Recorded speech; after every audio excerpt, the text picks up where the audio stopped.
Hello guys, this is Jack, and today we're going to be talking about Project Hail Mary.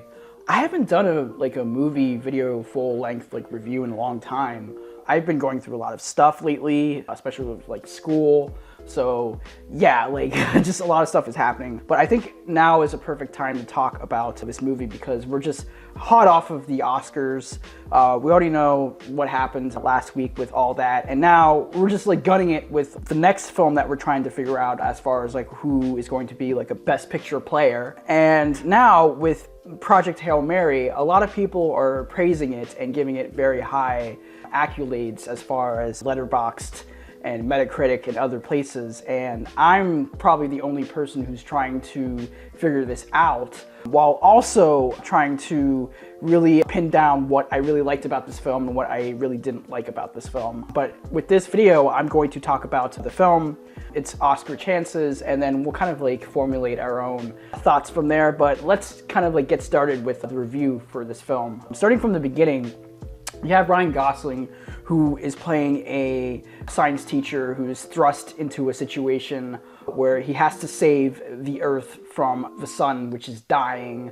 And Sandra Hüller plays a scientist who is really into the idea of trying to save the Earth.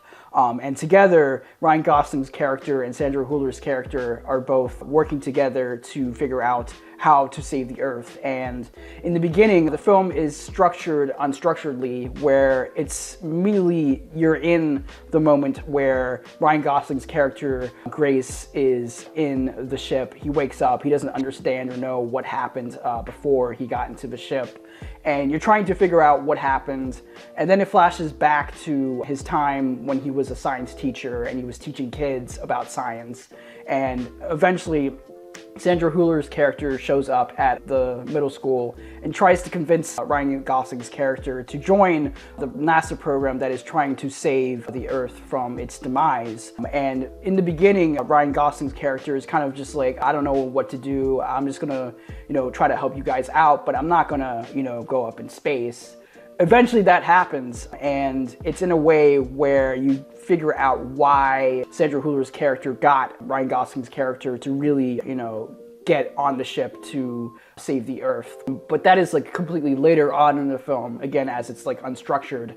But once Ryan Gosling's character starts to understand what is going on with his surroundings, he eventually lands on a sort of ship area where a rock creature named Rocky is staying in the ship, and eventually Rocky and Grace start to have a bond with each other, kind of like a bromance. What I'm kind of thinking about is the bromance kind of turns pretty gay because they're all both together in this ship trying to communicate with each other. It seems like Ryan Gosling is very intuitive and really trying to understand emotionally how the rock creature is communicating with him and how he communicates around his surroundings. Not his surrounding, I think it's a they, them. But yeah, eventually it just comes into this whole thing where you're just following these two characters as they're trying to really figure out how to save the Earth. That's pretty much the plot of this film. I don't want to spoil a lot of the film, but it is very telegraphed.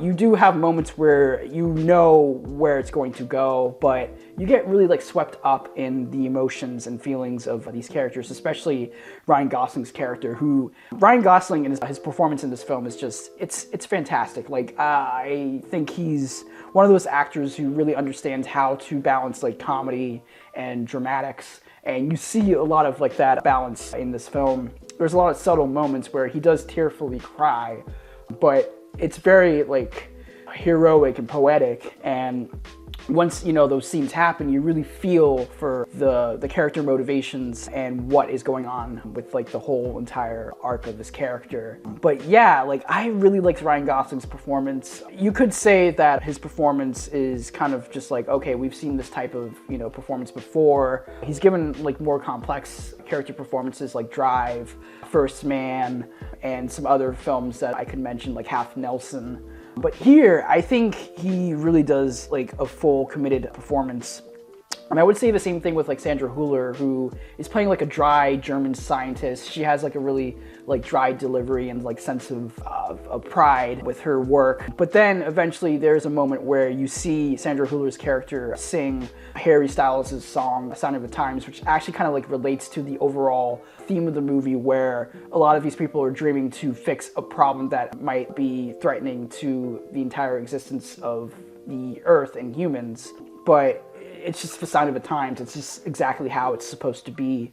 You know, stop crying, it's the sign of the times, as the lyrics say in that song.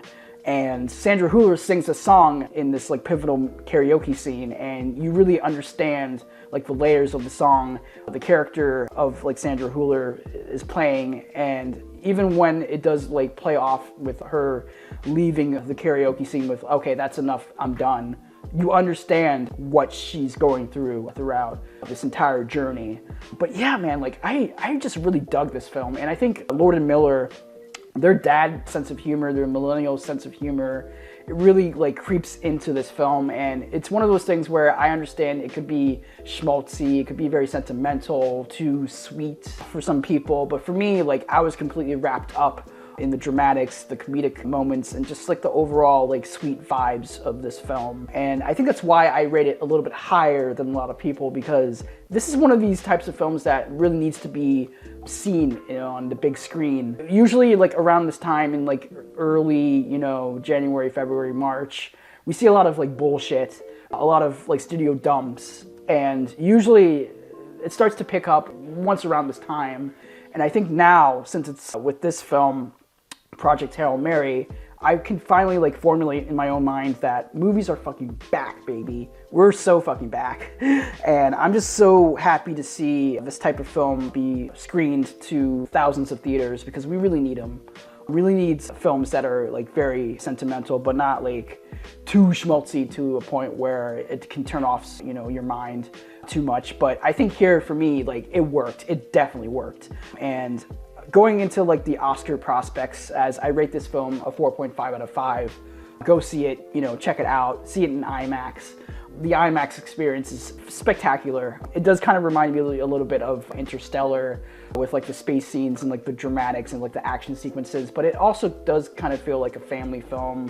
It does actually kind of feel like a more accessible version of Interstellar, with like the scientific kind of like observations and tests that Ryan Gosling's character goes through.